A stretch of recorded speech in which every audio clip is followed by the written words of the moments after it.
Hello again. I'm Robin Stombler, and I want to share with you a plan that the neighborhood had put together some time ago. About a year and a half ago, neighbors got together and said, well, nothing's really happening yet in the Crescent area. We want to see something happen. So we all sat down and started to put our ideas on paper. And then we started to draw, and then we started to find pictures of what looked like what we're interested in. So I'm going to show you a very abbreviated version of what we've been thinking about. And we look forward to having your comments as well. I want you to know we're not wed to this. This is all part of a conversation that we want to have. But this is certainly the idea that we've been working with for some time. And again, appreciate your attention. So this is the study area as we know it. What I'm going to focus on is the area from Walter Reed and 4 Mile Run up Shirlington Road to 24th, which is what the neighborhood refers to as the Crescent. This artwork, which was produced by Reagan Mayer, shows an idea of what we have in mind. So let's start at 4 Mile Run, at Jenny Dean Park on 4 Mile Run. What you'll see is there's a lot of green open space in the park. There is actually the Weenie Beanie is still here.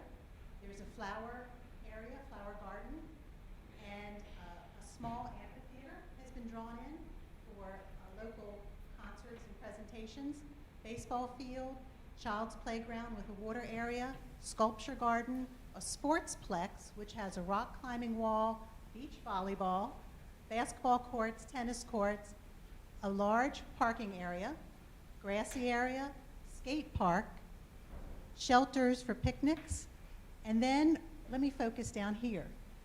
This is the stream, and on the side of the stream that's closest to 4 Mile Run, from Walter Reed down through up to Shirlington Road, currently there's not a full throughput there. There's either too many obstacles or there's just a very narrow footpath. We'd like to see more of a promenade from one end to the other. Then we want to take the dog park and put it on top of the promenade so that it's still a long dog park that allows for off-leash purposes and includes several water areas for the dogs to play. Then what you see here with these various geometric shapes is what we're considering an industrial campus. So we like the industrial area. We want to keep the nature of the industrial area. We'd like to see low-density buildings, about 2 or 3 stories, that keep the diversity of the neighborhood, that have multi-purpose uses that complement one another, and also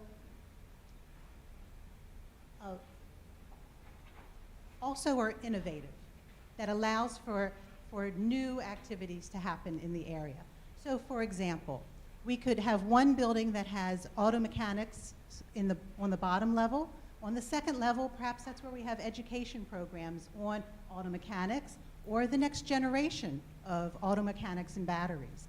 Perhaps another building has the first floor as a black box theater. And then the second floor is a education area where people learn costume making or acting classes or other areas that would support the program below. Daycare centers, coffee shops, pop-up restaurants, areas for innovators and shared space. That's what we have in mind there. Then this is coming down. This picks up the promenade. We have a tunnel underground to pick up the 4 Mile Run trail.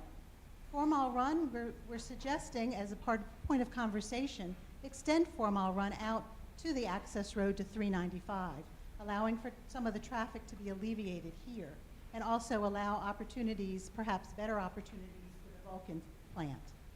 Here and here, we have higher density, much higher density for residential areas. Again, that would keep the industrial flavor of the neighborhood, but would be built out higher, and we hope would have some innovation in housing. For example, micro units or shared space housing. Behind it are areas where we could take advantage of the water area and have patios and benches and areas where people can hang out behind there. CubeSmart would stay, and next to CubeSmart, we're suggesting to have a very large parking facility that could take care of most of the parking needs that currently are throughout this Crescent area for the county and perhaps for other government facilities. Up here, you'll see lower density going up to 24th, more of the light industry behind the residential areas, and then we've suggested putting in a museum behind the church and cemetery in order to support the historical nature of the cemetery. Now I'm going to move a little faster now that you've seen that. So this is what we have currently on 4 Mile Run. This is an auto body shop, and here's what we're suggesting. This is more of a industrial-looking, low-density, campus-like atmosphere. Here we're looking at the former lumber yard, and where the behind the black area we have the towing trucks, and here we have more of an industrial-looking residential area building. Here we go up Shirlington Road, and here we have, again, more of an industrial-looking type of building that would be residential. Perhaps here this would be lofts. And here is the tributary in between the Cube Smart and the lumber yard. And here's what it could be. And here's looking at the empty space where the art buses should be located, and the cars in the back are 395. And perhaps we could have a large building like this. We could perhaps put a garden on the roof of this deck in order to support some of the needs of the neighborhood. Here we have 4 Mile Run Stream. You can see that there's hardly any water in this particular area and that there's a lot of trash. This is what it could be. So in the park, Jenny Dean Park itself, we're suggesting an amphitheater, one that blends in with the green and large open space that we're proposing. Of course, the dog park, public art. So here's a statue, an example of public art statue.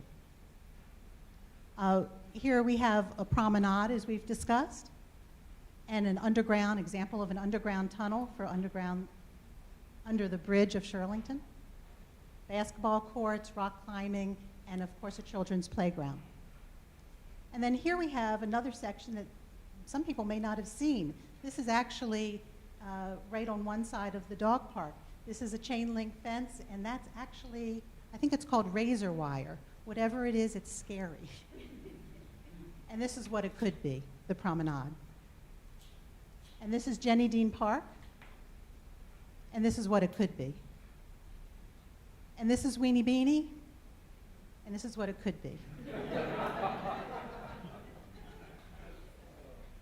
So with that, what we did is we took one of our proposals that we've published in the paper, and we turned it into a word cloud. I know we've talked about word clouds here before, and you can see some of the highlights of what we've been discussing. A word cloud really doesn't tell you much. It just tells you when words are repeated. So here we have the crescent, the future, parks, green, space, innovation. You can see words industrial, industry. Again, it gives you a sense of what we're talking about. So with that, I'll just say we look forward to talking with everybody, and I appreciate your attention. Great.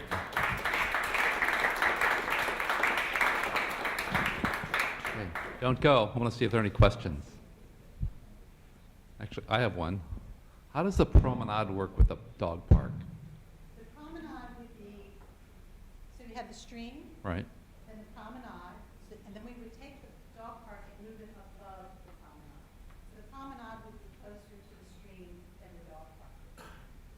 But still both be elongated. Now the dog park would not reach from Walter Reed to Shirlington Road, but it would be a stretch of length. Okay. Any other questions? And is there only one parking area? Repeat that. Is there only one parking area? That's all you mentioned, because that's a long stretch, and there's nothing you're designating as parking in the industrial area, which would need parking. Thank you for asking the question. I just didn't show you. So there's two things. One is there's a road which, I guess by today's standards, that would be considered Oakland Street, just in terms of where it would be approximately placed. And then a large parking space there for both the campus industry, the industry campus area, and Jenny Dean Park.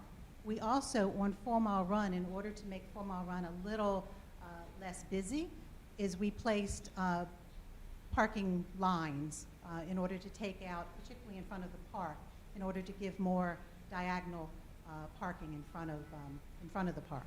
And then, of course, there's the large parking facility that we're proposing next to the Cube Smart. Thank you. Thank you. Questions? David, you're next. David P. is next, and after is Richard Adler.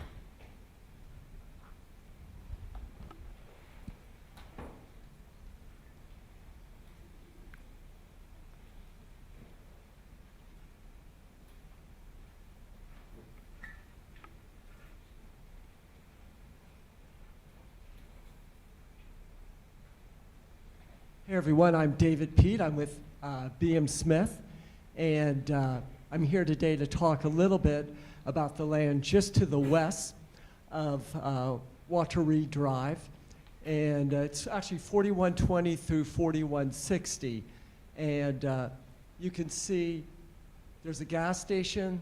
I think there's a car sale place here, and then we get to some auto body shops. There's Dominion Tower. Dominion Power, and then some more sites over here. So we're going to talk about that today. And before that, though, I want to do this in 8 minutes, and I'll take 3 minutes just talk about our family as a commitment to Arlington and development, and then the next 5 minutes to talk about the buildings. We're a hometown developer. Our family immigrated here, like so many families do, to South Arlington, but back in 1879, and moved to Columbia Pike shortly thereafter, and started a business like an immigrant families do today on Columbia Pike. It was a transportation service long before the streetcar debate, and it went up and down Columbia Pike and then into DC. And then this is our founder, the son of the immigrant, BM Smith, and he founded a hometown real estate company back in 1908. 108 years later, we still do 95% of our work exclusively in Arlington. So we are truly committed to Arlington, evolving as the community evolves and trying to meet the various community needs. As the founder, not only was he a builder, he was involved in local government. I think he was the second or third chairman of the county board, was a founder of Arlington Hospital, and was a school superintendent. So there was a lot of time committed to the community as well as to the business itself. Founded a South Arlington Foundation that we're still very focused today in South Arlington and everything that's going on. And we have a history of trying to collaborate with Arlington County and the local community. The farmers market that's up on Columbia Pike in front of the Rite Aid is an easement with Arlington County that's owned by BM Smith. Penrose Square Park here, it was part of a proffer that was owned by our family when we built the park around it, and the county built the beautiful the park right afterward. Now let's get to the actual land. It was acquired back in 1926. In the first 30 years, it was really spent, his family and friends and other family members always went there to swim, to be honest, in the summer to keep cool. And my uncle remembers going there growing up all the time before there were any buildings whatsoever. Then in the late 50s, a little action began to develop as the community grew down there. We're going to go, by the way, from east to west. But you'll see back in 1961, some of these buildings were built. Today, they're Caliber Collision. They were locally owned businesses, auto body shops.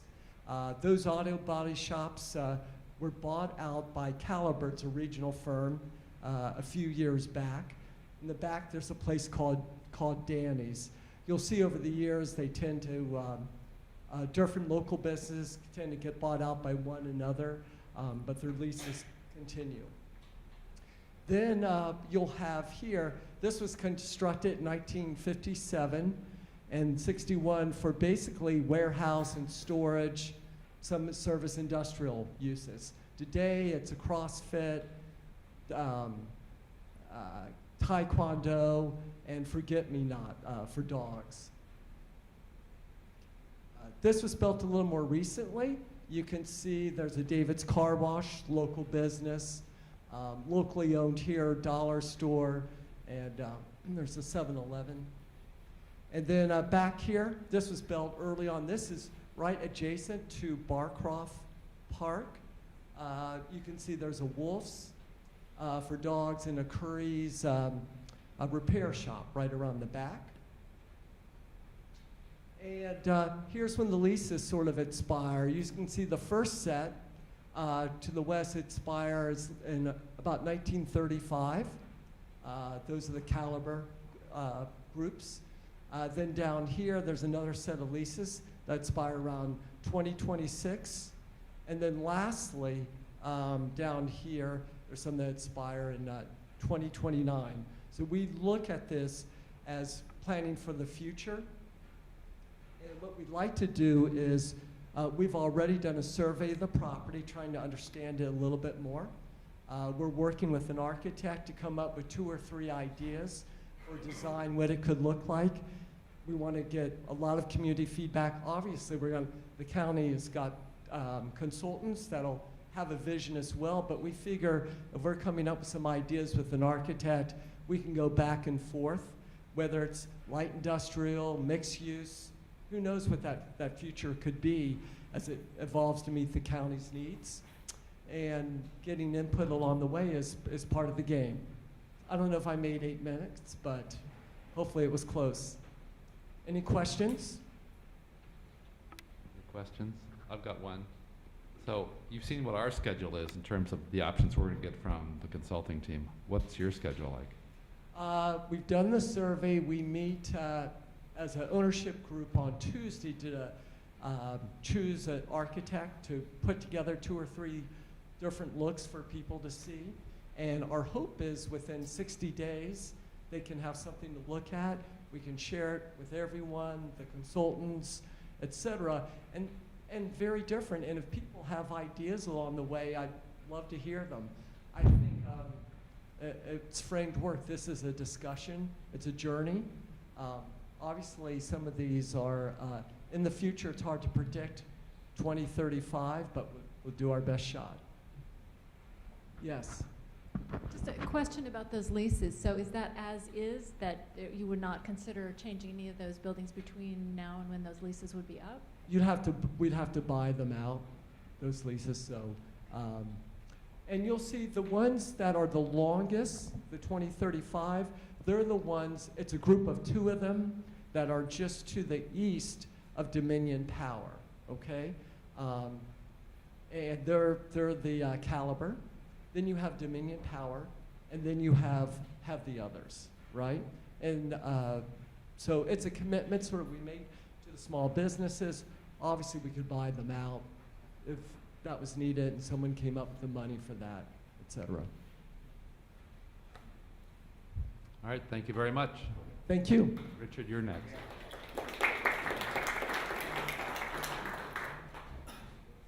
Can you hear me now? Is this?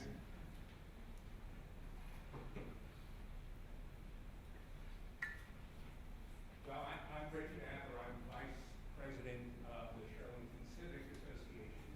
And with me is Unifiers, who's one of our working group team members, and also from the audience. Richard, you're going to have to hold that up to your mouth. Oh, okay. Sorry about that.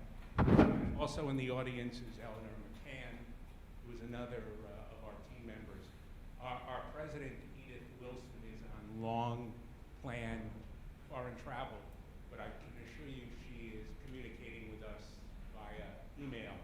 If you have Wi-Fi, you can be anywhere in the world.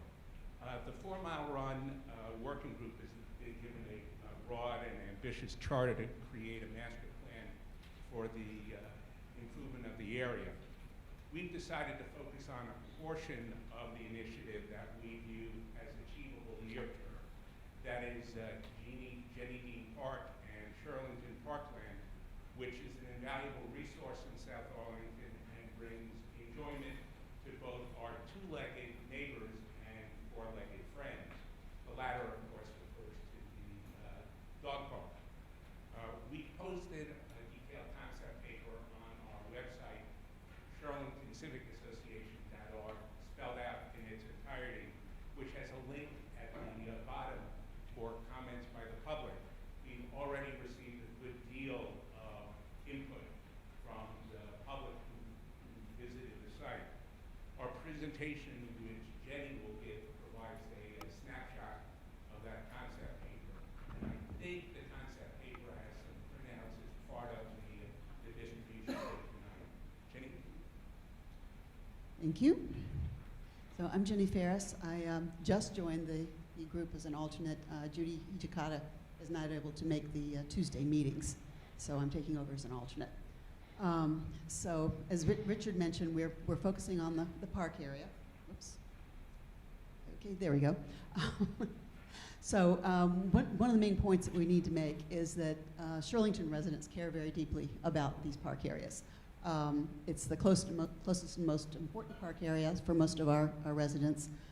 There is no park and green space within Shirlington Village. It's the only playground for our kids and our grandkids, and many of us live immediately adjacent to the park. Shirlington Dog Park is important to us, both as dog owners, dog parents, but also it's important to Shirlington economically and socially. So that's a key point for us. And our residents are in the park all the time. One of the things we want the group to be very aware of is that Jenny Dean Park is a local area park. It faces both the Shirlington and Knock communities, and we would like to see the entrances, the signages, all of that reflect that much better than it does right now. And frankly, the entrances need a lot of work in any case, which we all know.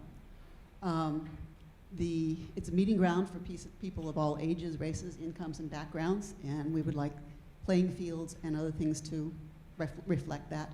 And we need to make sure that we're not going to increase noise and bright lights that affect residents who are right there next to the park. We need balance among park uses between the active uses, the play areas, playing fields and so forth, and the passive uses, the walkers, the runners, the baby strollers, the picnickers, and just plain open green space, which we just don't have enough of in this area. As I mentioned, the Shirlington Dog Park is a major amenity for people in this area. It's a selling point for realtors, the dog-friendly nature of the area and the dog park in particular. People actually do come to Shirlington for coffee and a dog park, just as much as they come for dinner and a show. And there are more than a dozen dog-related businesses that have sprung up that contribute to the economy of the area. And the park also serves as a buffer between the businesses and the stream. And there's improvements that we could do. What we would like to avoid doing, based on experience in other dog parks, is overly elaborate improvements that just simply that impinge on the dog park usage. Another thing that we would like to see is design that's consistent with the 4 Mile Run Restoration Master Plan and design guidelines. That currently applies from Shirlington Road to the Potomac, but we would like to see those principles come northward in this section as well. And so there are a number of principles in there that the work's been done, and I think it could very easily be applied to what we've done and doing here. Things like access to and views of the stream, the function of the 100-year floodplain and the stream buffer, the aesthetics orienting development toward the stream, and green design principles throughout. And as has been mentioned, parking is going to be one of the biggest challenges. It's already challenging enough with all the various different uses that are there. It's going to require a realistic, budgeted, well-designed parking and public transportation system. It needs to mesh with the existing transportation system in the village at Sterlington, and we would like to make sure that it doesn't cause additional overflow into our already very busy area. We would also like to see, again, green design principles used to offset stormwater that might occur from new pavement and fields, or the existing fields for that matter. And as Richard mentioned, we have a we're developing a list of specific needs. We haven't come up with an area plan, just a bullet list of what we've got, what we need, and what we don't need. And we've been updating that as our residents review and respond. So there's an earlier version of it on our website, and we have a slightly more recent version incorporating some of those comments already that we can make available to people tonight. Do you have any questions? Any questions? All right, thank you very much.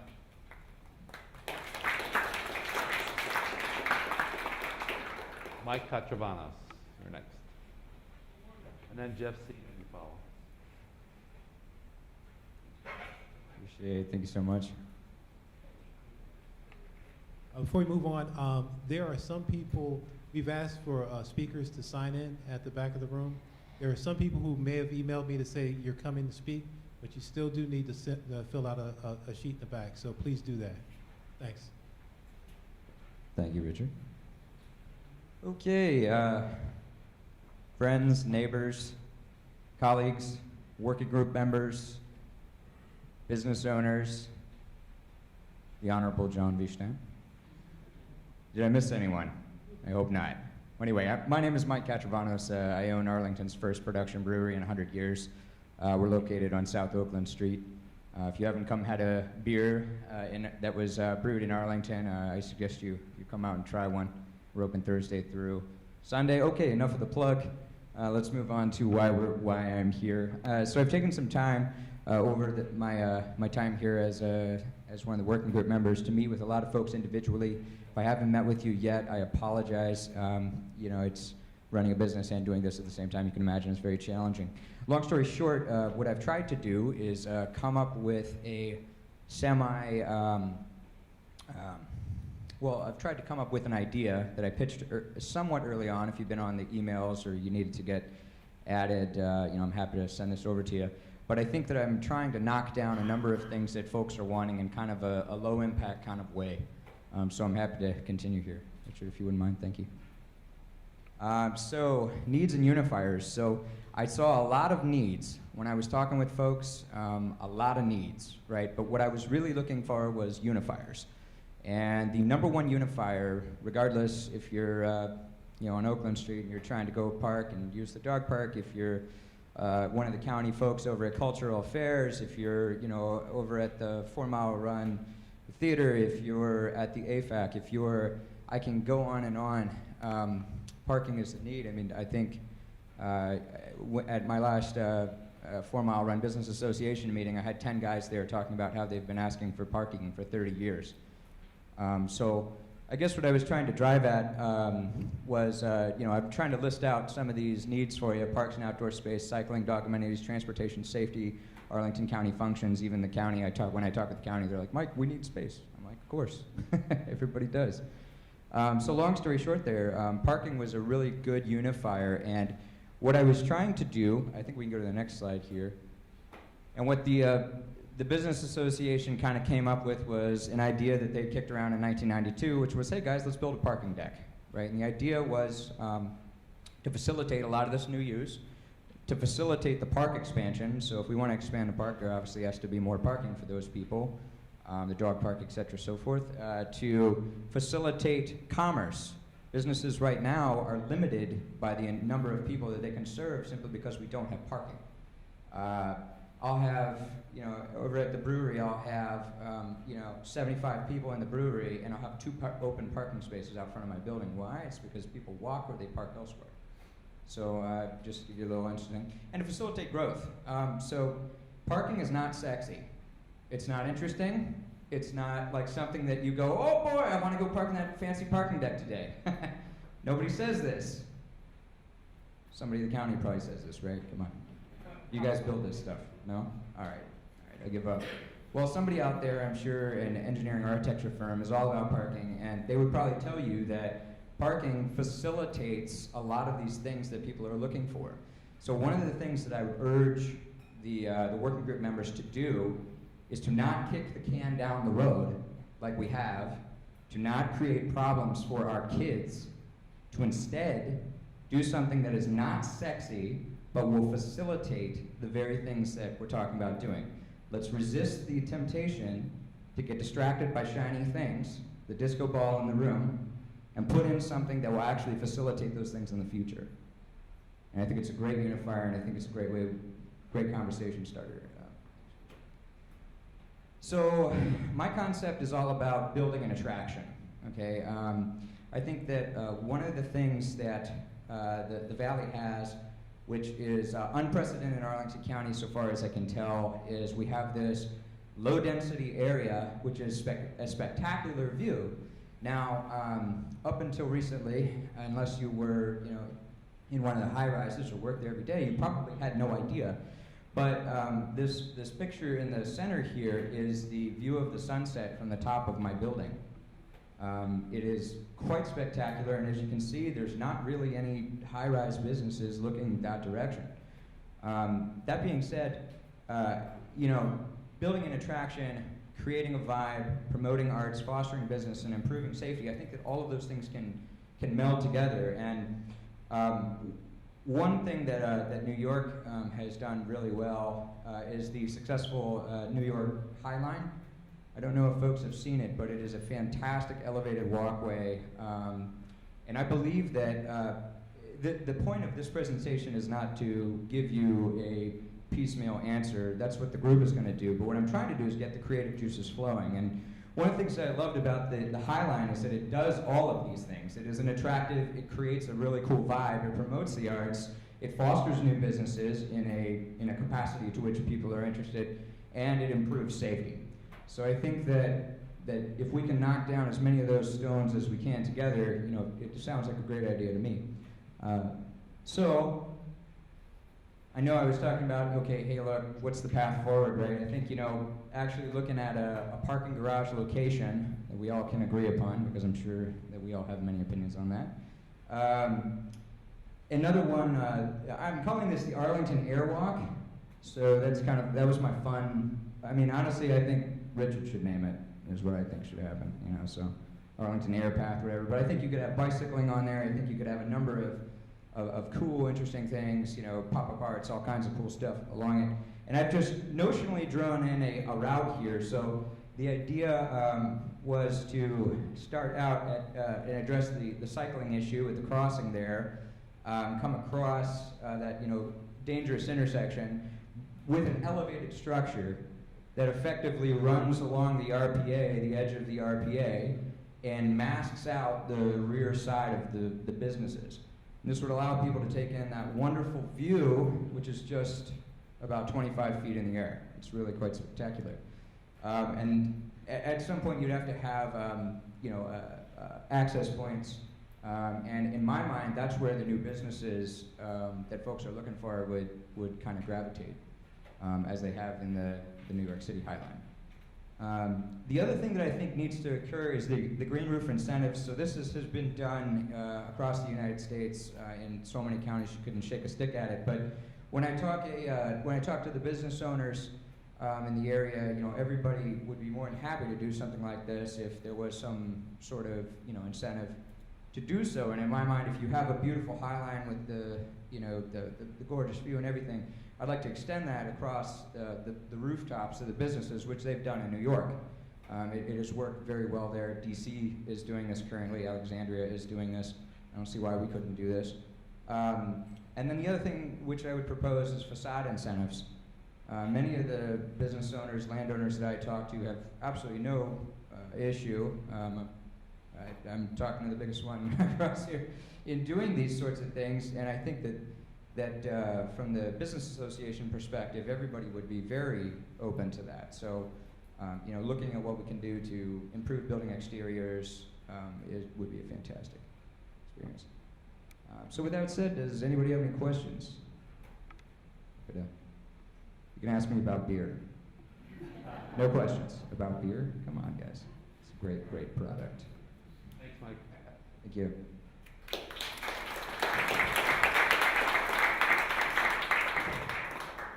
Next is Jeff Zeman with the Arts Commission.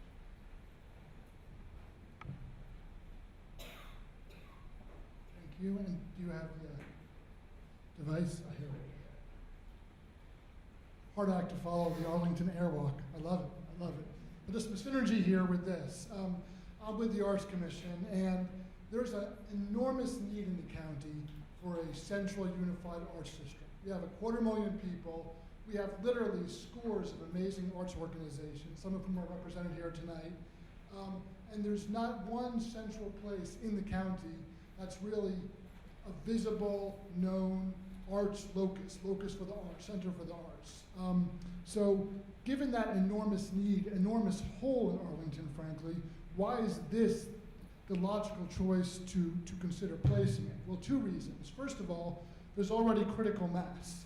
We have Signature, we have the movie theater, we have the 3700 building, we have some other arts-related, arts-compatible business, as well as an arts-themed restaurant in Shirlington. There's already a lot of arts space and arts organizations that use this area as their home, first of all.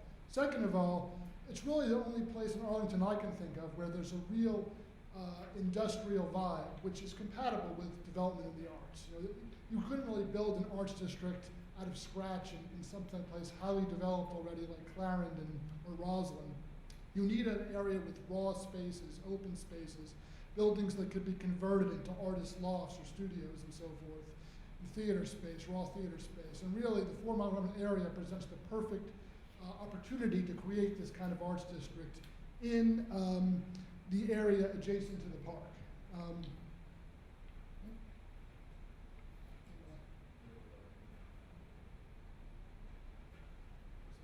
There we go.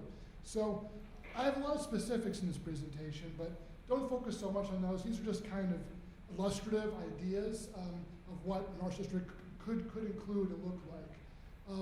And I'm thinking this will be in a few blocks, likely around Oakland Street, where there's already some facilities, although if there's a massive re-envisioning of the area, obviously that could be moved down somewhere further along the run. You want to maintain and enhance the existing art spaces, in particular the Theater on the Run building, and also maintain compatible uses like the brewery and AFAC, which could have a lot of interesting synergies with an arts center. There's already 2 county-owned buildings, which would be great opportunities for either expansion or just tear down and redevelopment as art space. There could be potential acquisitions in the long term of some of the big warehouse spaces as they come available, are perfect opportunities to convert into artist studios, live workspace, or a badly, crucially needed second black box theater in the area.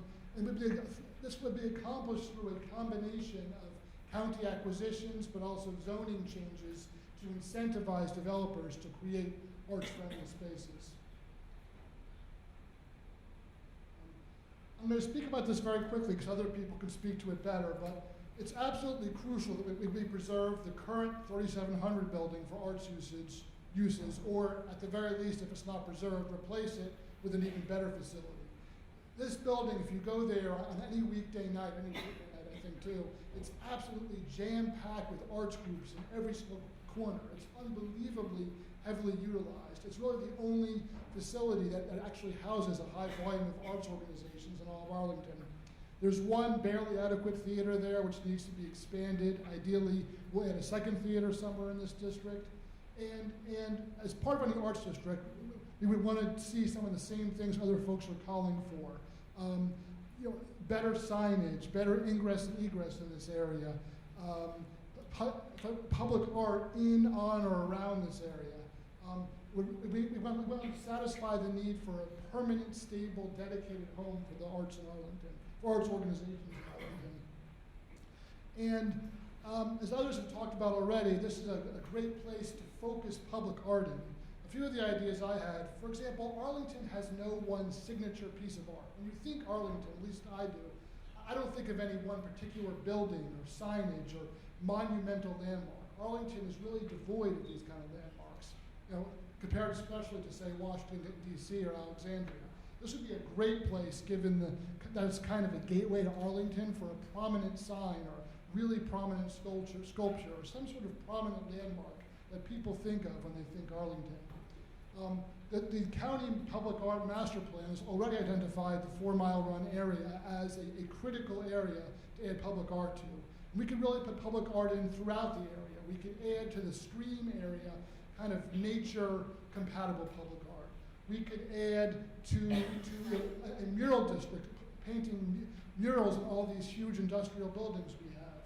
We can put in some sculptures in Jenny and Dean Park, as others have talked about. There's all kinds of great ideas we could use to integrate public art throughout this entire area to make it a true home for the arts, a very visible home for the arts.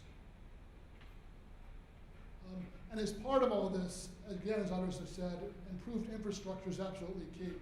There is inadequate parking now for the patrons of the arts in this area.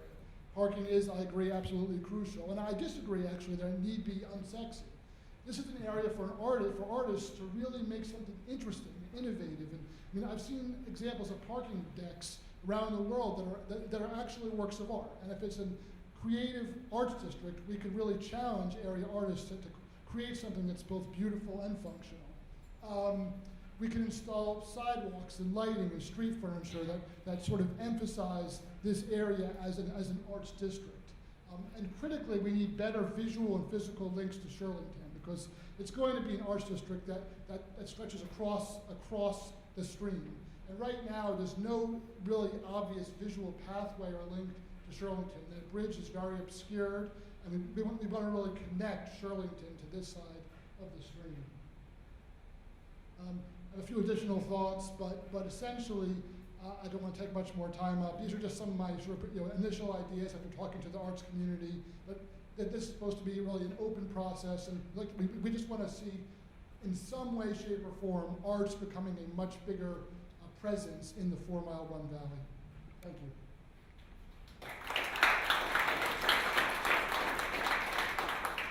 Any questions?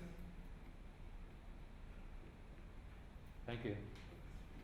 Our next speaker is Todd Lundgren from Vulcan Materials.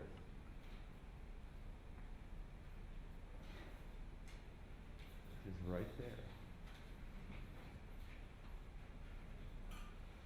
Okay. Good evening, everyone. My name is Todd Lundgren with McGuire Woods, and I'm here tonight on behalf of the owner of the concrete bashing plant. Also here on behalf of the owner tonight is Diggs Bishop, who heads up the eastern region for Vulcan Materials, Vulcan Materials Company. County staff asked us if we'd be willing to attend tonight's meeting and provide some background about our property, who we are, what we do at this site, and then stay and answer any questions about what our short-term and long-term plans are for the site.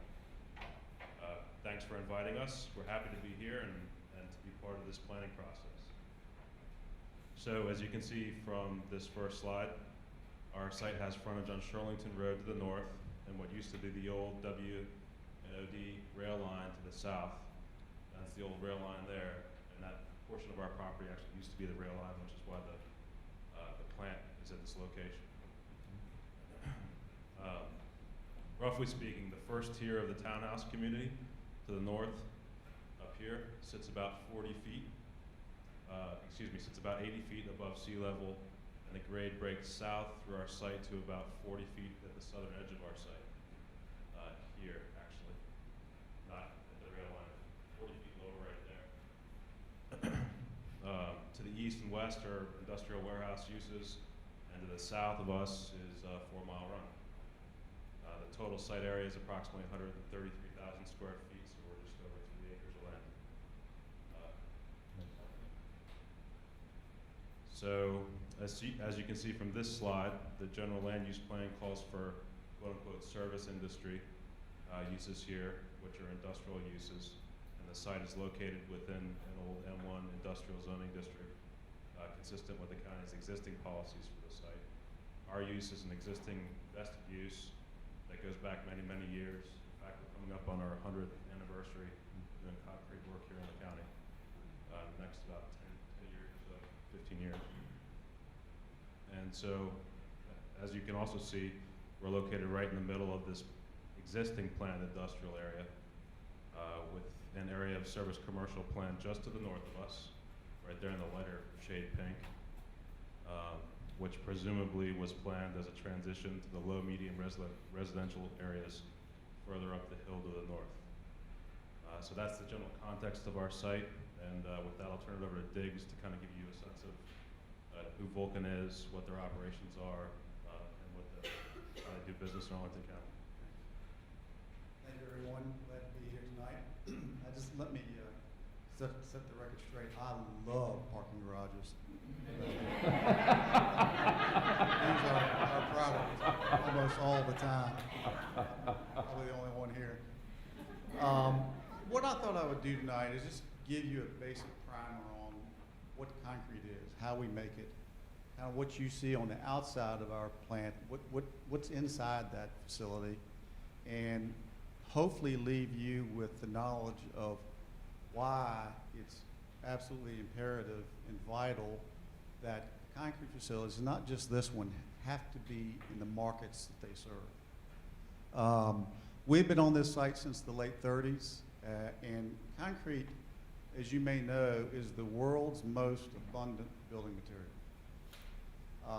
And it's that way because it's durable, it's sustainable, it's extremely versatile, that you can put it into just about any shape possible. And that's why it's used in every single form of construction. Homes, schools, bridges, roads, you name it. Concrete is part of the construction process and part of the growth of any town or county or city. This plant serves primarily Arlington County, as you would imagine. And, you know, without going through all the points on this slide, concrete plants kind of go where they're told. We've been in this area, as I said, since the late 30s, and as you know, this area has been one of the primary industrial areas for Arlington County for a long, long time. And that's basically why we are there. I'm going to get into this last point in just a minute once I go through my little primer. In its most basic form, concrete is a combination of 4 basic materials. Sand, which is a fine aggregate, stone, which is a little bit bigger and harder, Portland cement, and water. And this is the part I want you to take away tonight, maybe some other points too, but most times people use the words cement and concrete synonymously. Remember Jethro Bodine with the cement pond? Yeah. Cement is nothing by itself. Cement is a constituent of concrete. It's just a powder. And when you mix cement with water, it begins a chemical process called hydration. And that's what forms the hardening characteristic of concrete. As with any chemical reaction that takes place, it generates heat. So there is a finite period of time that chemical reaction can occur. In the summertime, as the heat gets generated from the chemical reaction, the ambient temperatures accelerate that process. The reverse happens in the wintertime. So by its very nature, concrete is a perishable product. It has to be close to the markets that it serves. Sometimes you see the plants, sometimes you don't, but I don't care where you go in the world. If there is development in terms of infrastructure or any type of building that occurs, a concrete plant is nearby. Has to be. Every yard, this is what the plant looks like. You all can see it here on the side, but this is basically what the inside of a very basic plant would look like, and similar to what we have there here in Arlington. These are conveyors that convey up the sand and the stone that come into this top large hopper here. And then that is dropped down into a weighing hopper, then it is then conveyed into a mixing unit. The taller structure is what houses this Portland cement, which is conveyed pneumatically into that, what we call a silo. And then it's batched. Very, very simple process. Where it gets complicated is that just these 4 constituents can be involved in thousands of different proportions depending on what the end use is. So we also have other types of additives that are included in the mixture depending on what's being built, how much time we have to get it to the job site, and what the strength requirements are. So that's just a very, very basic. We deliver it on trucks like this one. And all the materials are either mixed in the plant itself, or they are put on the truck and they're mixed on the truck. There are two different ways of doing that. This truck is what a lot of people associate with our business. These are the big cylindrical drum moving trucks that deliver the product to the job site. This is a truck, actually, I think that was in one of the NOC Citizen Days that we participated in. I think it's called Big Truck Day or something of that nature. And I want you to know that Vulcan is very committed to the community. We're involved with the NOC Citizens Association. We want to be involved with any association that wants us to be part of that. We provide a minimum of one scholarship per year to an Arlington County student, to a 4-year higher education institution. So being part of the communities is absolutely part of our being in terms of what we do. Some of the projects that we've done out of this facility, this site was involved in the original Pentagon construction and the rebuild after 9/11, which was called Project Phoenix, which was probably one of the more patriotic and more rewarding projects I've ever been involved in my life. And that was if you remember, you were here, that facade, that side of that Pentagon got built very quickly. And we had to be there all the time. The metro system, Shirley Highway, the Air Force Memorial, National Airport projects. I mean, as I said earlier, just about every form of construction we're involved in. This is just in my last closing slide. This is another plant that we have out towards Dulles Airport, but you can see similar to what we have here in Shirlington. It's a structure, outside structure. All the components that I showed you earlier really are inside here, and here's the conveyor that's going up. So, any questions? Yes. I'm just curious, would you plant use recycled materials like concrete, old curbs and stuff, and concrete buildings that come down, or is there a possibility to do that? We don't do that on this site because of the area requirements, but we do transport recyclable materials to another location and recrush it, separate it, either use it back in concrete, or we sell it as a construction, as an aggregate. Good question. Yes. How many other concrete plants besides your companies are there within like a 10-mile, 20-mile square area around here? The closest plants to this location are one in Springfield, which is ours, and there are 2 plants in southeast DC, not too far from National Stadium, which probably won't be there much longer. I'm not sure what the lifetime of those are. Pardon? Right, that one's gone. So the ones that are there, I'm not sure how long they'll be there. The one in Springfield, is that the one by Shirley High, the Shirley Industrial Park there off Etzel Road? That's right. Okay. Mm-hmm. So that is yours as well? Yes, and there's another one up there that is not ours. There are 2 plants in Right, there. I thought that was Yeah. that one beside it. Charles. Can you tell us if we have any long-term plans, or if you have any long-term plans for the property, We do not have any long-term plans for the property. other than just continue operating? Right. Could you tell us what's the general time frame for delivery? Once you've batched it at the plant and get it in the truck, how long do you have to deliver? Great question. You know, it varies. I'm not trying to evade the question, but it depends on ambient temperature. It depends on the mix design itself. The more cement you have in a mix, the quicker the reaction occurs.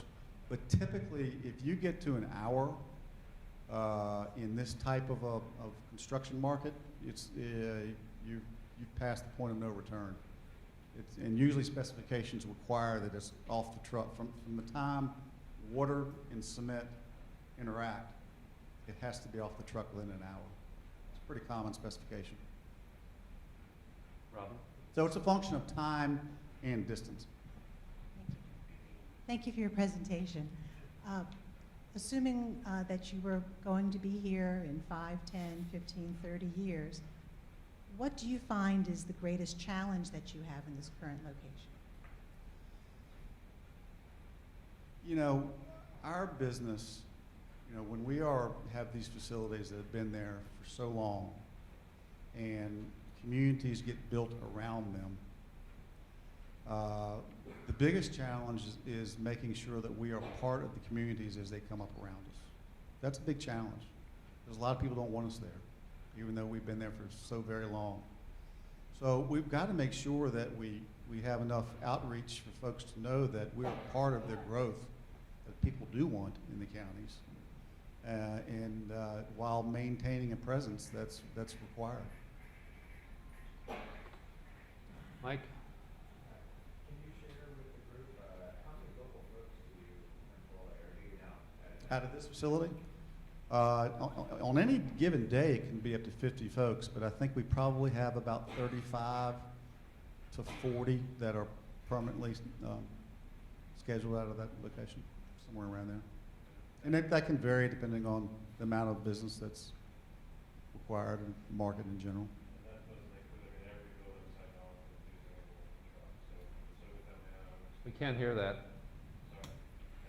that doesn't include the local building industry, so everything from the single-family homes to the high-rise construction you see every day, all those cement trucks going to all the sites in Arlington, they're all supplied by this one facility. So all those employees on this building sites are doing the concrete work, are also indirectly employed by Vulcan Oil. Within the past 5 years, what do you view as your most challenging project within the past 5 years?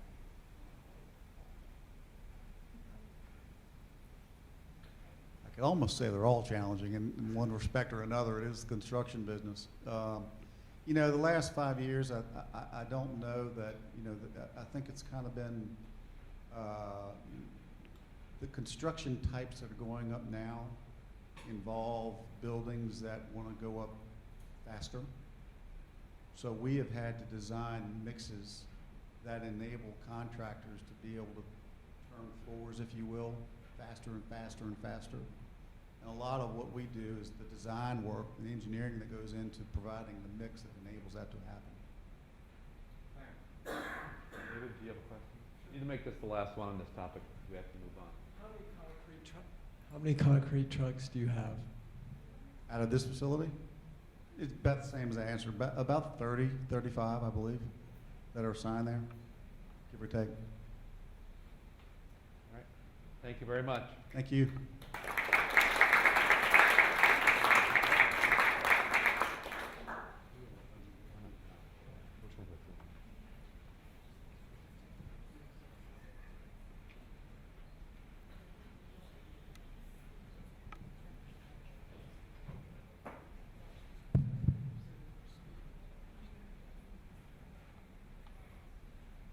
Hi, everyone. I'm Keith Fred, representing the Shirlington Dog Park. And it's so nice to hear that. It seems like my work is somewhat done because all the people here obviously depend on the dog park and realize how important it is. And honestly, this is sort of, I don't know if it's purposely or bad timing on having the Vulcan people right before me because as you see, that I have some issues. Can we forward this? Can you do the next slide? So the main objectives that I see, and again, these are sort of a domino effect that will eventually come to improve the park and the access, was overall more open and green spaces, expand usable areas of the Untitled Park and the Shirlington Dog Park, make South Fort Mullen Drive and all the access routes to the two parks more pedestrian friendly and visually inviting, and as everybody says, add parking to, especially to the periphery areas, to not have the parking right inside, but have parking to the periphery areas. Next slide, please. And to accomplish this objectives, that again, that I envision an industrial park on the sites of the current concrete plant and the old ABC distributors plant, and having that, we'll be able to relocate some of the auto-related businesses that are immediately adjacent to the park to that area, as well as the county storage area that's on South Oakland and the day labor site to this new industrial park. And that way we can replace those current auto businesses with art spaces and businesses that are much more conducive to the area. And also to convert the other sites to open plazas and or green space. Next slide. And as they brought up before, the area that currently the concrete plant in the old ABC site is large enough that we could have a nicely designed industrial park, that there are a lot of examples in the area, to be able to move some of the businesses that we would like to move from this area here to that site. Next slide. And again, we're talking about the current storage area and the other auto businesses that are around South Oakland Street and going up. I'm just really concerned about going up to maybe South Oxford right now. So that seems to be the area that's most critical to expand the parks and to be able to move some of those businesses that are really not conducive to having this area, move those over to the industrial park area. Next slide. Again, what I'm looking at right now is, again, this is overall view from South Nelson to Oxford Street. So I envision that right now that the areas where the day labor part is right now, to convert that back to Jennings Dean Park, which should be, and convert that to green space, as well as the area that's currently has the basketball courts and the tennis courts to green space, open green space, and the area which is the old LaPorte area there, have that on the edge to have an area for a parking structure. And since that's on the periphery, we can have that large enough to be able to hopefully accomplish a lot of the parking needs. And also the rest of the area, convert that to basketball and tennis courts, since be further away from the floodplains area, so that would be more conducive to that. And also to replace the auto-related businesses there around South Oakland to art spaces and to open spaces, and again, more businesses that are conducive to that area. And the open space around where the current storage is, right up here, that could, since it's right adjacent to the park, and I'll show you that in the next slide, that can either be expand the park space or an open plaza. And my envision is to have, right now where this area which is county owned, with the old Shirlington storage area is now, maybe even demolish that totally and just expand the park so it'll be actually green going through, so people walking along the South 4 Mile Run can actually have an access to the park area. Right now, if you're on 4 Mile Run, you might have no idea that beyond all those businesses, there's actually parks there. My envision is to sort of open that space up to bring the green out to 4 Mile Run to make it more inviting. Next slide. And currently, this is what I'm talking about, the current storage space on the end of South Oakland where it abuts the dog park here on the left. I envision once we can move that storage out of there, that's a large space, either that and enlarge the actual dog park area and or have an open plaza. Next. And again, this is looking up from that spot toward 4 Mile Run. You can see existing, this is horrible. I mean, this is not conducive at all to the area. I know the brewery is right over here on the right, you can't even see it. My envision is that to get rid of these are all car-related businesses here on the left, to have more conducive open green space, have businesses that are more conducive, and make this road one way to get rid of the cars going two ways, be able to have this more of a pedestrian plaza in a way, and also provide more off-street parking at the same time. Next slide. And again, this is at the corner from Mile Run looking west. Right now, there's a crosswalk right here where this photo was taken, but you can see there's no safe place to park. You have cars from the businesses literally are parking all the way to the street. I envision once we can get rid of some of this, at a minimum, to create a streetscape that at least make it safe to walk, actually have a sidewalk, not allow cars to park right there, have like some green area there, so a little buffer between the street and the sidewalk. Next slide, please.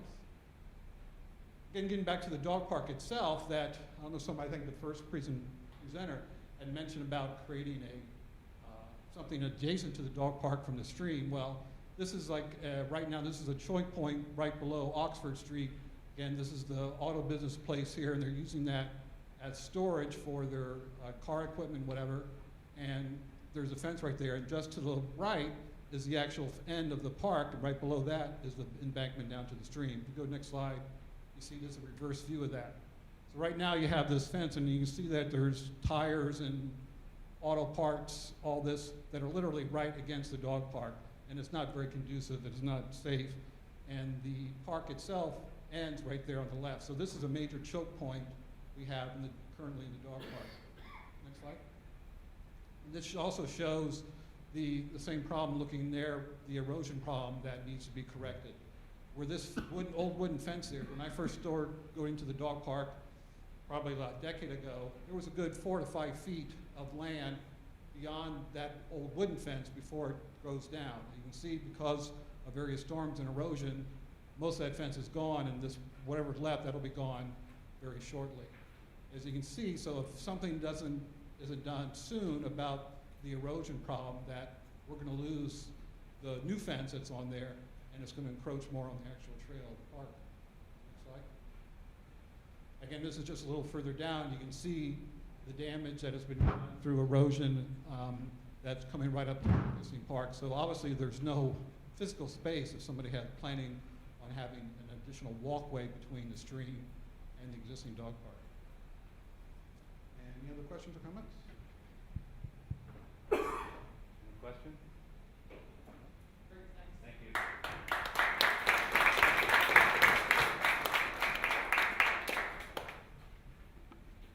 Shirley Brothwell with the Sports Commission.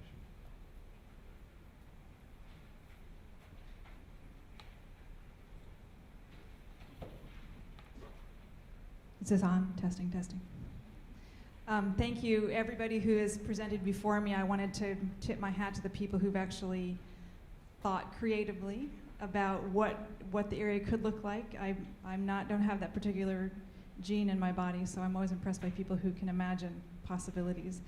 I'm with the Arlington Sports Commission, and my perspective is going to be influenced by a couple of different things. One, 3 years on the Sports Commission, and the people and issues who have come before the Sports Commission, and during that time, I pored over the POPS survey data, the Planning Our Public Spaces survey data that is a process the county is going through right now to offer the 10-year public spaces master plan.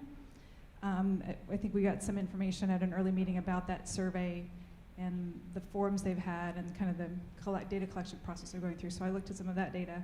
And then just generally, going to a lot of meetings in town and hearing some of the same concerns over and over again.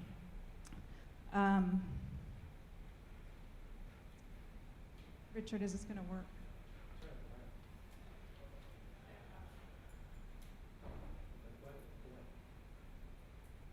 Aha, ta-da. So a couple of key points I want to make for my presentation. First of all, from the Sports Commission perspective, unquestionably Arlington is an active community with diverse recreational interests. We hear it all the time. There's so many people in this town who are involved in so many different things, and the scope of things that people get involved in is really quite incredible for a county that really doesn't involve much land space. Meeting those recreational needs of a growing and changing community requires thoughtful and creative use of new and existing spaces. We're constantly thinking in the Sports Commission about how can we get more land, how can we get more play spaces out of the land that we have? What are ways that we can maximize our footprint in ways that we're not doing right now? The 4 Mile Run Valley is a vital part of the recreational landscape now and into the future. One of the things that has struck me as I've been listening to everyone is people are coming into the valley, people live in the valley and they're recreating here and socializing here, and people are coming into the valley. And it's no different from the sports perspective. So Arlington is I think of it from the sports perspective as an entire pie, and every piece of that pie, everything that's part of that pie is a vital part of it, and from the perspective of our commission, every piece is being used to its maximum capacity.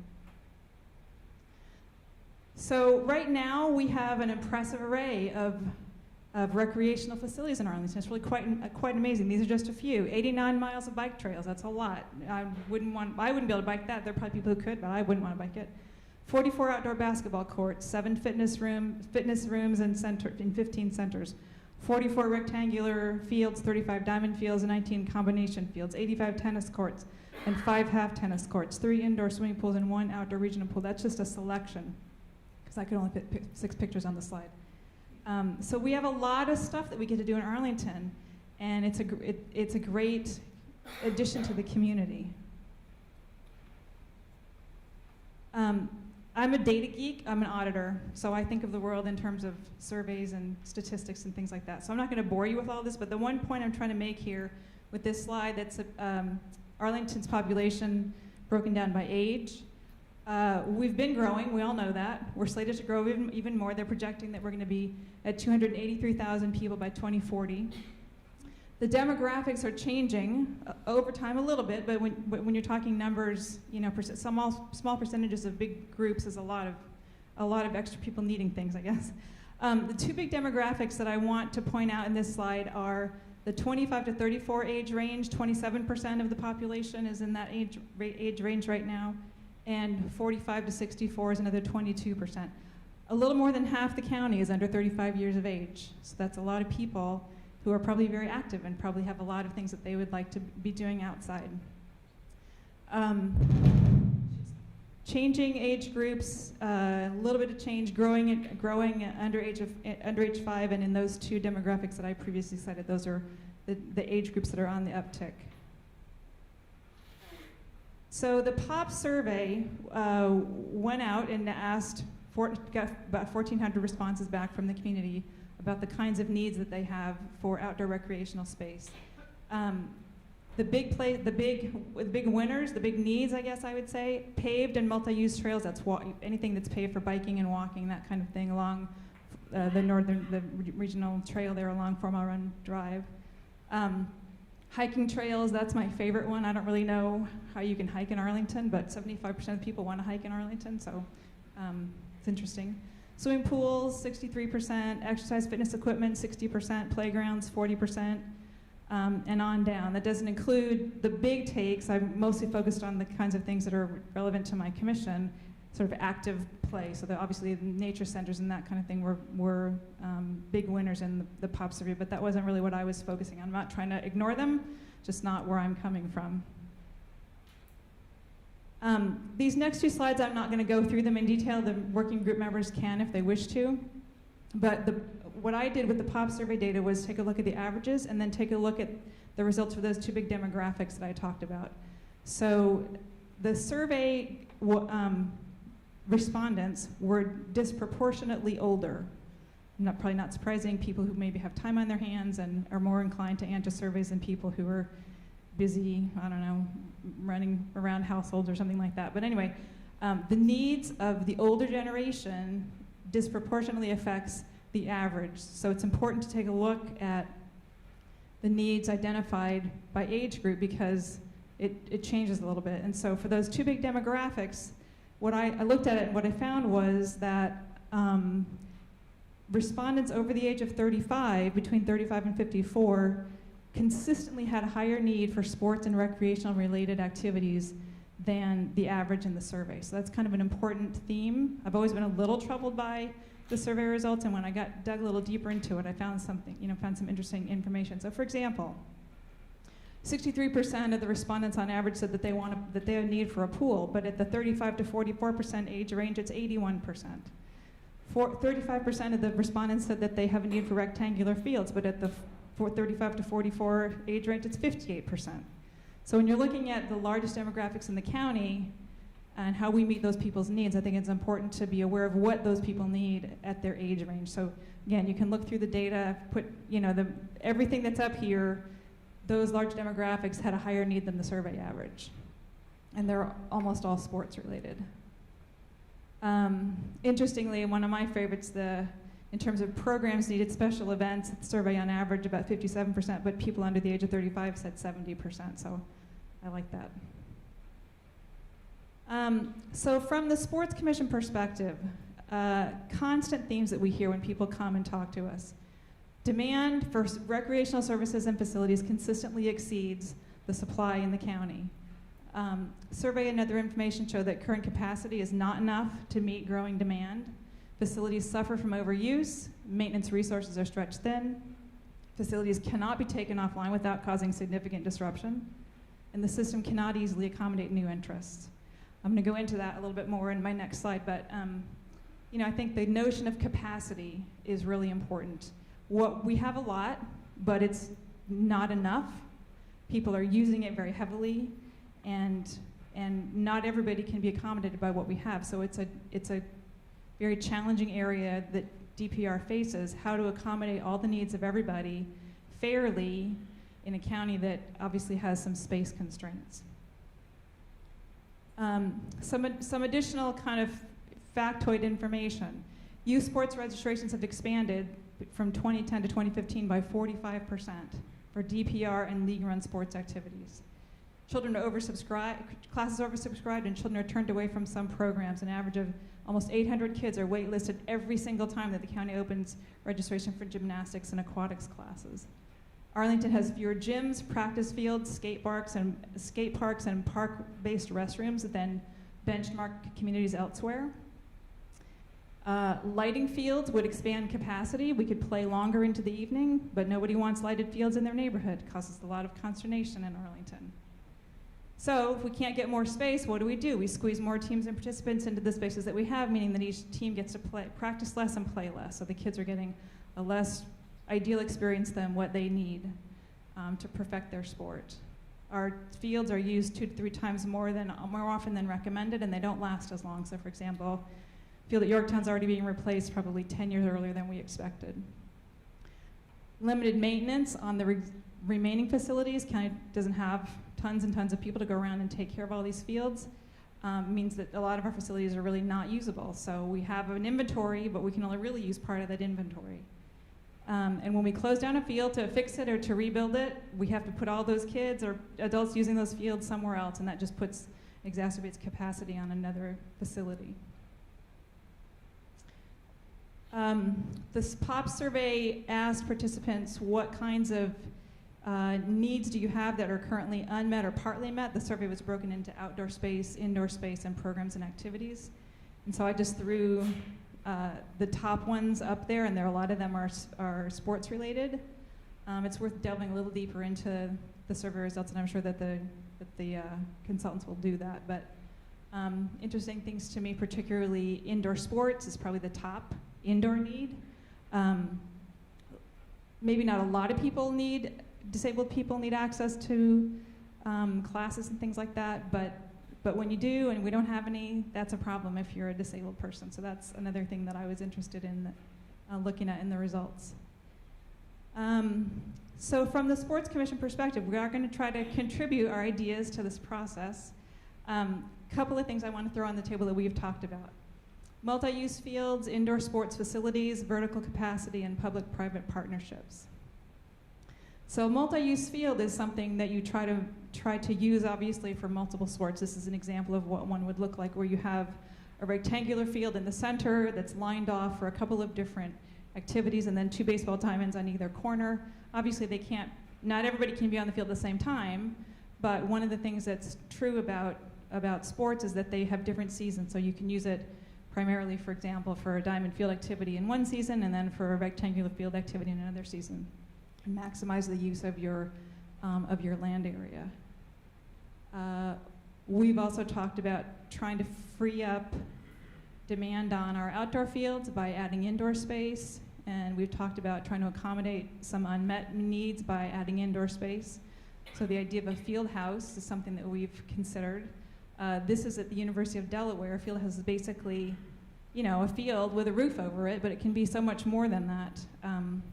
Can have an interesting exterior to it that sort of matches with the light industrial feel. So that notion of having a facility to address the sports needs in the area would be appealing. I researched about 12 different facilities around the country. You need to move as quickly as you can. Okay, I'm almost done. And so a facility like that could provide for indoor soccer, indoor baseball, health and fitness classes, activities for the disabled, climbing walls, handball, racquetball, county office space, all kinds of different things could be done in an indoor facility that could meet the needs of folks in the area. Vertical capacity, this is we talked a lot about parking garages. This is a soccer field on top of a parking garage, so maybe there's some things that we can do by building up as opposed to building out, and also the High Line. And then public-private partnerships, looking for ways to bring private money in to expand things that we can't do on our own, because it helps the taxpayer base. This is Barcroft 6, which was a joint venture between the county and GW. And then this is a skate park up in Boston that was partly funded through some private donations. So those are just some of the examples of some things that we've talked about in the Sports Commission as ways to meet the needs of recreation in Arlington. All right, thank you.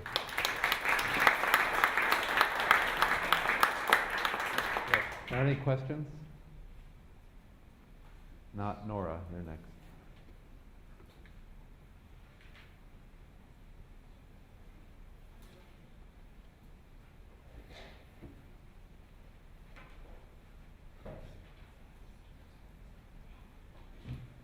I don't think I can handle two at once, so someone, you'll do it, okay. Anyway, I'm Nora Palmatier. I'm with the Urban Forestry Commission, and I've got a nice role on this commission because everyone likes trees. And you've all talked about wanting more and the canopy, and so we have two things that we really want to do in the commission. One is to preserve as many of the trees that are here that we can, as you're all talking about building things. And second, after things are built and put in, we want to see that as many trees as possible get planted. And to do that, you really need to understand that tree roots matter. Let's go to the next one. There's a science to whether you can preserve a tree or not when you're doing the building. If there's a large tree and everyone wants to save it, and it's got a 20-inch diameter, which would be about this size of a tree, that means that that tree, for the first 5 feet from it, there can be no disruption at all. It needs a big fence, 5 feet all the way around it. And then from that 5-foot fence to the 10-foot ring all the way around, very little disturbance can happen. 4 inches at the most, because the tree roots are right under the ground. Tree roots are mostly in the top 18 inches. Some go deeper, but they go very far. And then from 10 feet to 20 feet, you can only remove half of those roots because the tree needs them to get food to itself, for stability, for a lot of reasons. And this becomes critical because a tree on the slope, say, of the ravine to the creek, it could already have lost a third, maybe half of its roots. So when you're talking about how do we preserve it, you have to look really carefully at, could you even build anything around it? Are you going to have to remove it and plant new trees? This is all online, and there's a whole college course that's taught about tree preservation, and I've got links to that, so you can look it up. Okay, let's go to the next. The second thing, when we go to plant the trees, trees need soil, and they need it with sufficient soil. Probably you've all walked by this site. It's the National Gallery of Art down on Pennsylvania, right by, I think it's between 4th and 3rd. The trees on the left that are tiny and the trees on the right, they were planted at the same time. But the ones on the left are in those what you call tree coffins, little, little pits. The ones on the right had this huge soil panel going all the way down. And that's the difference that you get if you don't think about how am I going to plant this tree. They need the soil. Now, the gold standard is 1,000 cubic feet of soil per tree. That's what Baltimore recommends. Charlotte, North Carolina only has 500 cubic feet. Arlington is in the process of redrafting the administrative regulations as to its soil volume. But currently on most projects, Arlington is asking for the continuous soil panel, which comes up to about 750 cubic feet. The good news is that the Roslyn Urban Sector Plan that came out has really good tree planting guidelines in it. So we can use that as we look at it. Next slide. The other good news is that there are now technologies. If they were planting those trees down there on Pennsylvania Avenue, they could put in structural cells that are under the sidewalk. What happens to tree roots is that the ground is compacted so much, they tamp it down so that then they can put the sidewalk on it and it doesn't cave in. Well, what this does is it's like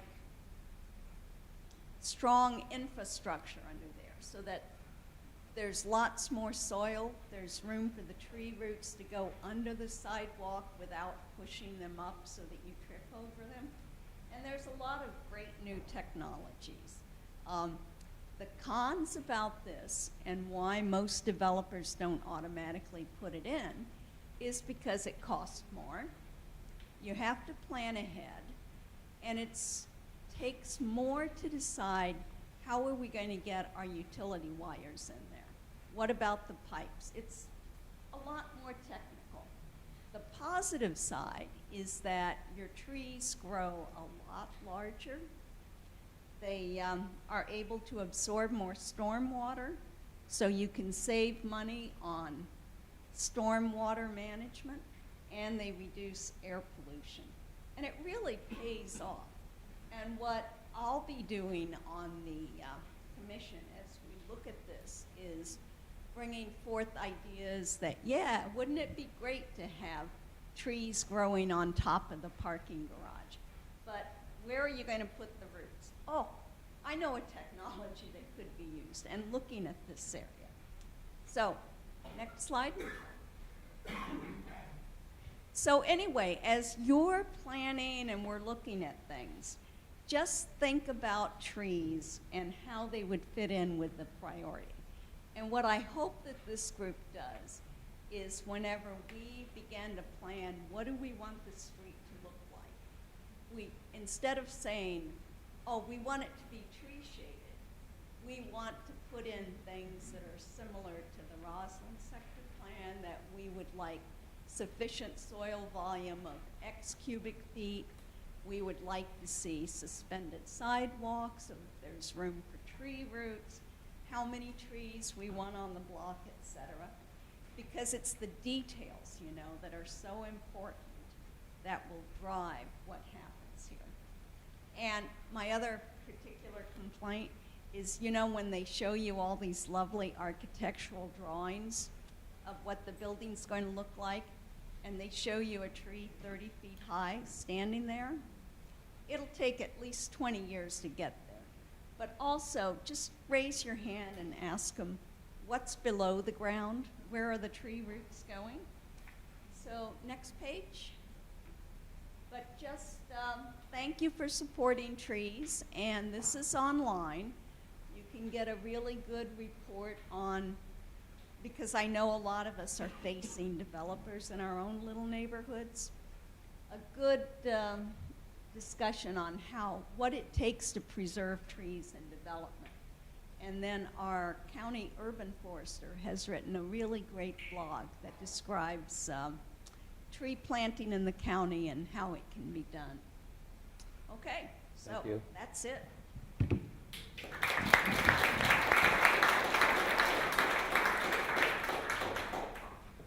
We have two more presentations. Ryan Delaney with the Mid-Atlantic Off-Road Enthusiasts, and Adam Baludis with the Arlington Little League, and after that we'll have speakers without presentations. Please try and keep it to 5 minutes. I'll try to keep it brief in the interest of everybody's sanity. My name is Ryan Delaney. I'm a county resident and a representative of the Mid-Atlantic Off-Road Enthusiasts, otherwise known as MORE, and we're your regional mountain bike advocacy, trail building, and all-around Friends of the Parks group. Thank you. And with respect to Mike, I'm here to hang a big shiny disco ball over the room here. I'm actually here to talk tonight about the potential for a community bike park or bicycle skills area at Jenny Dean Park. So what is a bike park? We saw it on the Sports Commission survey results, but essentially it's a bike-specific playground to allow cyclists of all abilities, ages, backgrounds, a safe place to hone their bike handling skills, develop fitness and confidence on the bike that they can then take out onto the county's trail network, and they're tons of fun. The best analogy I could think of, aside from calling it a playground, is to think of it sort of like a skate park, but for bicycles, an off-road facility that it's a good way to get beginners and children to learn how to ride in a safe area. So there's a variety of components that a bike park might have, from very elaborate multi-acre sites in large suburban areas to more compact urban skills areas. This one is in Richmond, Virginia. And they span the gamut from everything from kids-focused small-scale trails up to expert-level dirt jumps, the things you might see at a BMX track. But what I'm here to talk about specifically today is something called a pump track.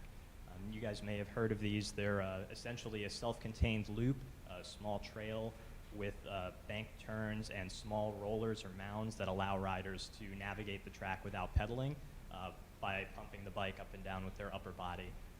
They're a ton of fun, and they're sort of a great progressive feature to allow riders to develop their skills, and they're compact enough to fit into an urban park like Jenny Dean, which is what we're recommending.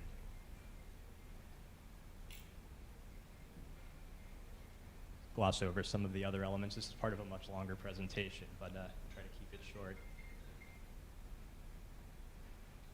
Okay, so skipping ahead to the benefits, which I think is probably the most pertinent part of this conversation. In addition to attracting young visitors to parks, provides an opportunity for organizations like Phoenix Bikes, Bike Arlington, WABA to develop cycling programs, especially geared towards getting new riders up and running. It provides for family-friendly recreation, especially when co-sited with active ball fields or the existing trail network. I know those of you who have kids of different ages, trying to keep the younger sibling occupied while somebody has soccer practice or a baseball game can be challenging. The most successful pump tracks are co-sited with those sorts of facilities to provide those opportunities and act as sort of a safe, fun babysitter for the other children. We've seen them act as tourism draws. Even small suburban pump tracks and bike parks can draw thousands of people on the weekends, especially when combined with events or existing trail networks like we have here in Arlington. And as I said before, it's a really great facility to allow residents to develop their fitness. More importantly, for some of the local businesses, for local bike shops, it allows folks to, small business owners to stock new types of equipment, provide new types of programming, and attract new customers. So one of the reasons that Jenny Dean makes a great site for this is that it has a lot of the infrastructure of a developed park already that we can piggyback on and reduce the cost of the facility. And it also has a strong community, which is one of the big components and a key to the success of these facilities. Having an organization like MORE, a county that's already a bicycle-friendly community, organizations like Bike Arlington and WABA that are deeply invested in getting people active and riding, and can provide both instructors, riders, and advertising for the system. Those community partners can also help leverage bike industry sponsorships and grant programs, and sort of act as spearheads for fundraising efforts across the community, and also provide educational opportunities, training, instructors, that sort of thing. So we'll gloss over the nuts and bolts unless people have questions about that. But what we would envision for Jenny Dean is sort of a 3,000 to 5,000 square foot plot for bicycle pump track. Not all of that would be riding surface. Some of it would be landscaping and amenities, a picnic shelter, benches to allow for spectators and for parents of young kids who want to keep their children supervised. So this is happening all over the country and really all over the world, but locally, our neighbors in Montgomery County, Maryland, Fairfax County, Virginia, the city of Frederick in Maryland, and Howard County, Maryland, all have facilities like this, both ranging in size from small neighborhood kids tracks to fully developed multi-acre bike parks, either completed or in construction. So there's ample opportunity for MORE to facilitate a field trip or a site visit if the commission is interested in seeing one of these facilities in action. But it's a growing trend and one that I feel Arlington, as a bicycle-friendly community, is uniquely poised to take advantage of, and one that we feel really reflects the values of Arlington and its cycling community, and also enhances its status as a bicycle-friendly community and destination. So hopefully that was quick enough, but happy to take any questions about the facility or the organization. Well, any questions? One quick thing, just I don't know if everybody's aware, but just in the past year, right on Sterlington Trail, just north on Columbia Pike, that a off-trail bike, it was like a facility just opened up, and it's basically just for small kids to learn how to ride bike, but there is one that exists right up on the other side of Columbia Pike.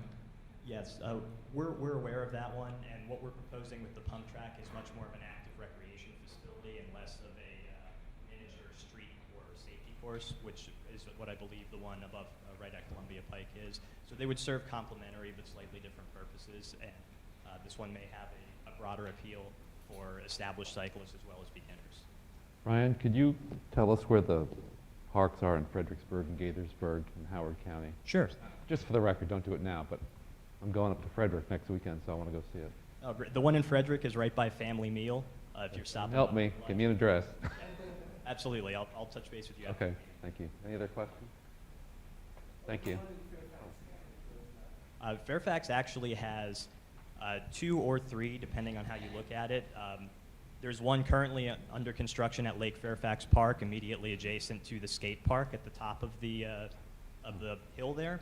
That one is actually, they were digging today, so it's not 100% done, but it's in shape enough you can see where it's going, and that one's about 4,000 square feet.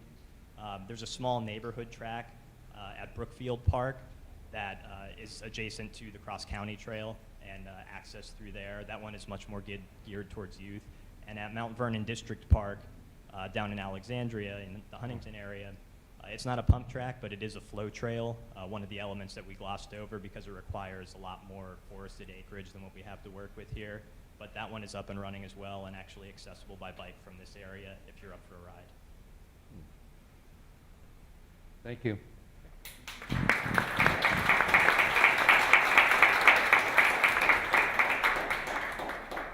And Adam Baludis.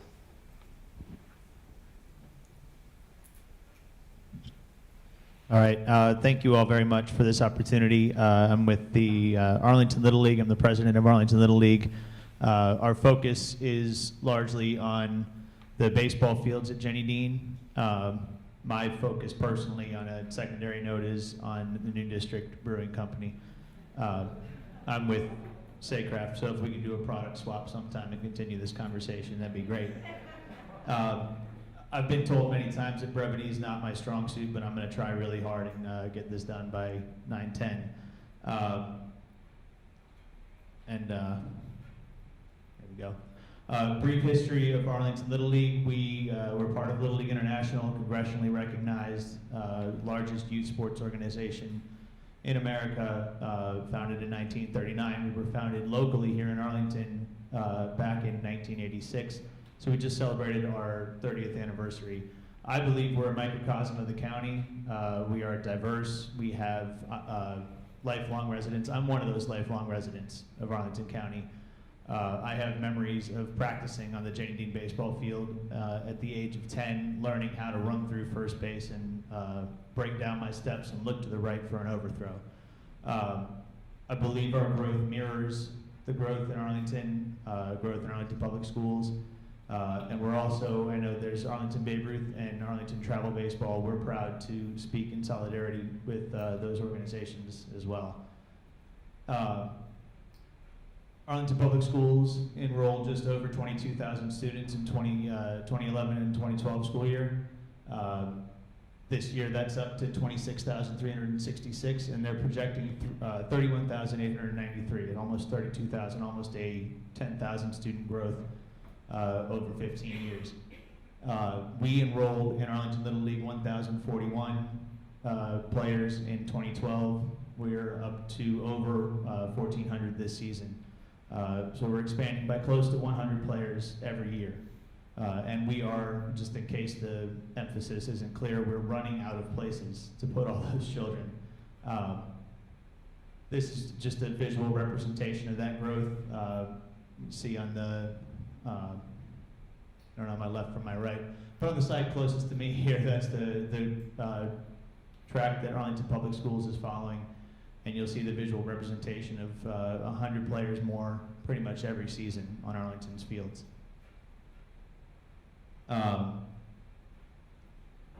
As Shirley said from the Sports Commission, the POP survey is somewhat misleading. I don't know that we have a lot of our families who aren't here tonight because they're on baseball fields right now, or they're at back to school night right now. So a lot of them couldn't make the time to be here tonight. The same way maybe they couldn't make the time to answer the survey phone call. But I think you'd see, if you were out at the fields, like many of you may have been this past weekend, you'll see that we're on Jenny Dean pretty much all night, all week, all day, every day of the weekend. 42 and a half hours available to us each week. 420 children are making use of those diamonds, that diamond space. This picture here, I wanted to make a point to note that all these pictures, there's no B-roll here, there's no stock footage. These are Arlington children. These are pictures of the 4 Mile Run corridor. That's Max, who just this past Sunday hit his first home run at Jenny Dean. First home run ever at Jenny Dean. And there's a home run hitter in the audience here too. He's not a plant. I hope you don't mind, John. John the Sharknado Sharky. He's gone deep at Jenny Dean once or twice, and he's going to do it again. So it's a very important place for us. Where it's a game field for us 4 nights a week. It's a practice field for us 2 days a week, 9 a.m. to 9 p.m. on Saturdays. We're on that field. We're only on one diamond. There are 2 at Jenny Dean. We're only on one of those diamonds, and I wanted to take a second to speak about the ripple effect of if we lose that second diamond, if we lose that adult softball diamond, then adult softball will come in somewhere else. I know in some of the designs that we've seen tonight, I know they're in the infancy stages, and you're open to all these ideas, but if we lose this space, we lose space all across Arlington for these kids to play. And there's also an important point to make about the underserved portion of Arlington. Underserved children, a lot of them are right here in the Knock neighborhood, in the Drew neighborhood. It's a much more convenient place for them to play right around here. It's much easier for them to get to the field and participate. We have a field with a fence. We have a field with lights. We have a field that is convertible to a 60-foot diamond or a 70-foot diamond. That only exists in one other spot. I know that the Barcroft Sport and Fitness Center is just outside the study area. But that's all up and down 4 Mile Run is pretty much the only place where we have those amenities and we have those opportunities and we have that flexibility for Arlington's young Nationals baseball fans to play baseball the same way the Nationals do. And I think that interest is just going to continue to grow. As Shirley said, the demand exceeds the supply.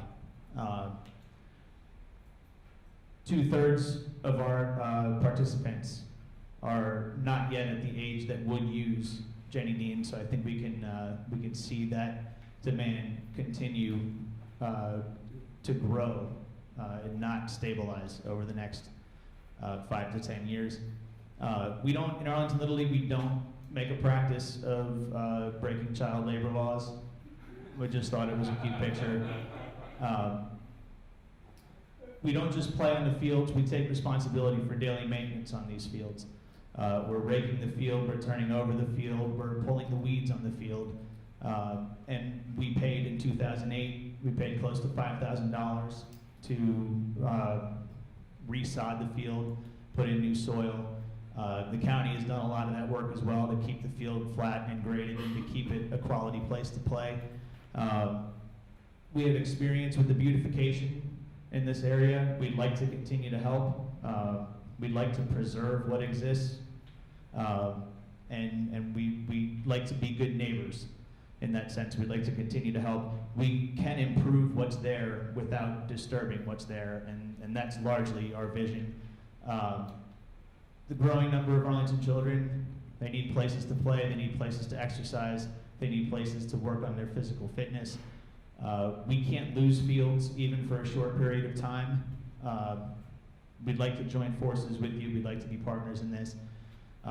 We embrace those creative solutions that so many of you have talked about. Putting a field on top of a parking garage. If children are playing on it, I don't know that you can call it sexy, but it definitely could work. So I'd like to see any of those options. We beg you, we implore you to keep both baseball fields in play. But beyond that, we're open to all kinds of creative solutions. Arlington, as many of you have said, as all of you have said, Arlington needs creative solutions at this point.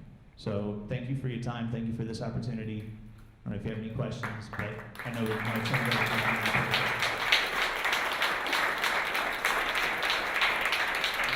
Any questions? Richard, you have a question? May I just ask, are you able to use any of the facilities at public high schools? Public high schools, it's a problematic, I know Richard's probably thinking I've got to answer this in 15 seconds. The baseball diamonds at the high schools are 90-foot diamonds, which is a separate size. It takes away the thrill of an over-the-fence home run if we are allowed to use that, but there are 13 and up. We're a 12U organization. There are 13 and older organizations that need to make use of that space. And the high schools have priority use of those fields, so that's even if we're scheduled on a high school diamond for a softball, for a baseball game, a high school softball game, makeup can take that slot 12 hours before our game is scheduled, and sometimes even less than that.